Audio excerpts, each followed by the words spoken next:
Hello नमस्कार बच्चों, Siddhi Vinayak academy में आपका हार्दिक स्वागत है। आज हम लोग क्या है बेटा वर्णमाला पढ़ेंगे।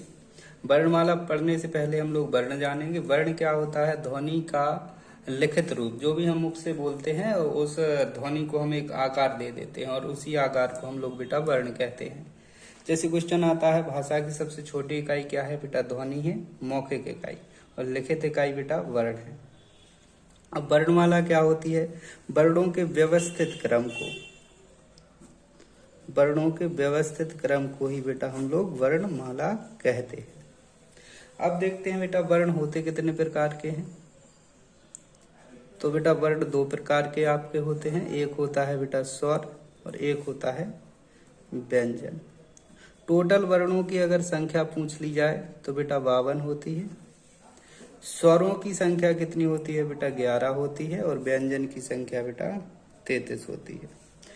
33 और 11 44। और बाकी ये जो 8 वर्ण होते हैं वो कौन से होते हैं वो मैं आपको आगे बताऊंगा, आगे की क्लास में बताऊंगा। आज हम लोग जानते हैं स्वर। छोटी सी ही क्लास है आज।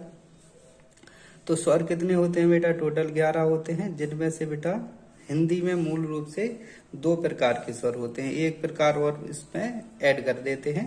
जैसे एक होता है बेटा ह्रस्व स्वर या फिर इसी को बोलते हैं ह्रस्व स्वर। दूसरा होता है बेटा दीर्घ स्वर और तीसरा होता है बेटा प्लुत स्वर।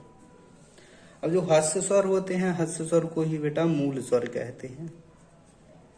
अब ये मूल स्वरों की जो संख्या होती है बेटा वो 4 होती है। और जो दीर्घ स्वरों की जो संख्या होती है इनकी बेटा 7 होती है। तो 7 4 11। अब जो ह्रस्व स्वर होते हैं वो कौन कौन से होते हैं बेटा? छोटा, छोटी, छोटाऊ और बेटा ये आपका री। ये 4 मूल स्वर होते हैं। इन्हीं स्वर से मिलकर बनते हैं बेटा दीर्घ स्वर। दीर्घ स्वर कौन कौन से होते हैं? बड़ा, बड़ी, बड़ा ऊ, ए, ऐ, ओ, औ। तो 1 2 3 4 5 6 7।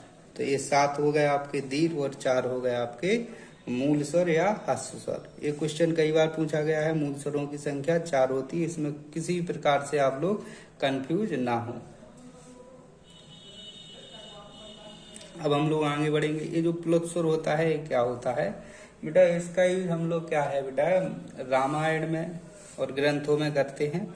जैसे किसी स्वर को बेटा लंबा खींचना हो, जैसे हम लोग बोलते हैं ओम शब्द बोलते हैं। ओम को बेटा लंबा खींचने के लिए, राम को लंबा खींचने के लिए, किसी भी शब्द को लंबा खींचने के लिए इस प्लुत स्वर का यूज करते हैं।